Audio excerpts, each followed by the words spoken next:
혼인 전 성병의 감염 사실 자체만 가지고는 이혼 사유가 좀 되기는 어렵고요. 다만 그 사실로 인해서 서로 좀 다툼이 생기고 부부간의 애정과 신뢰가 상실되는 경우까지 갔다라면 840조 6호 기타 혼인관계를 지속하기 어려운 상태로 봐서 이혼이 가능할 수는 있을 것 같습니다.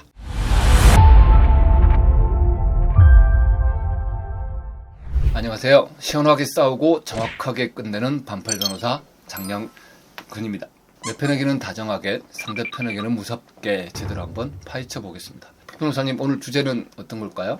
대표님, 어제 오신 40대 남자분 사연인데요. 정말 우연히 아내의 혼인 전 보험금 청구 내역을 보게 되셨대요. 근데 그 과정에서 아내가 클라미디아라는 성병에 걸린 적이 있다는 걸 알게 되었다고 해요. 그래서 그 이후로 이 남자분은 아내의 모든 행동이 의심스럽다고 합니다. 출장을 가거나 친구들과 골프를 치러 간다고만 해도 혹시 부정행위가 아닐까 의심이 들어가지고 이혼을 해야겠다라고 생각을 하신다는데, 이게 이혼 사유가 될까요? 일단 상담 주신 내용은 결혼 전 성병에 관해서 알게 되셨다는 케이스이긴 한데, 일단은 먼저 혼인 중에 알게 된 케이스부터 좀 설명을 드려볼게요. 우리가 이제 성병 감염이라는 건 질병이기 때문에 보통 그 자체로 이혼 사유가 되지는 않고요. 그 성병 감염이라는 게 민법 840조 1호의 부정행위에 대한 입증으로 이어졌을 때 사유가 될 수는 있습니다. 그래서 판례들 보면 성병에 걸린 사실들이 인정이 되더라도 그것만 가지고 배우자의 부정행위나 그 과정에서 감염이나 전염까지 인정된다고 보기는 어렵다. 이런 경향들이 더 많고요. 그리고 성병의 종류에 따라서는 꼭 성행위가 아니더라도 감염이 되는 그런 질병들도 있으니까 부정행위의 연결고리가 좀 있어야 될 것 같아요. 그래서 성병의 감염 자체로 배우자가 아닌 타인과 성관계를 하였다는 사실 자체가 바로 입증되는 건 아니니까 별도 입증이 필요하다는 얘기입니다. 저희가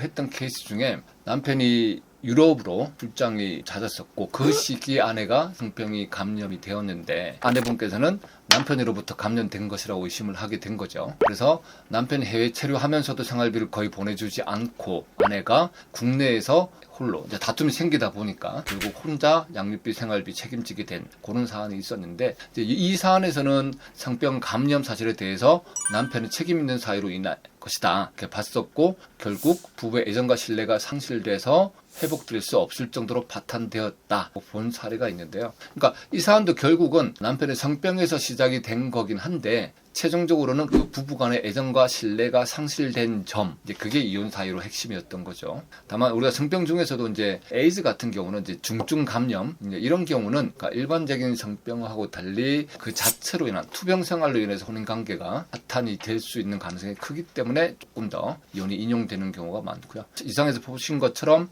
혼인 중에 성병이더라도 그것이 부정행위로 인한 감염이다, 이것까지 입증이 되어야 이혼 사유가 되는 거니까, 조금 전에 이제 저희가 상담 주신 그 사례에서 혼인 전 성병의 감염 사실 자체만 가지고는 이혼 사유가 좀 되기는 어렵고요. 다만 그 사실로 인해서 서로 좀 다툼이 생기고 부부간의 애정과 신뢰가 상실되는 경우까지 갔다라면 840조 6호 기타 혼인관계를 지속하기 어려운 상태로 봐서 이혼이 가능할 수는 있을 것 같습니다. 내밀한 가족 이야기, 친구에게도 말 못할 서운함은 혼자 고민하지 마시고 연락 주세요. 싸울 준비가 되셨다면 제가 함께 하겠습니다. 더 많은 이혼 이야기 구독과 좋아요로 시원하게 이어가시죠. 반팔 변호사 장영근이었습니다.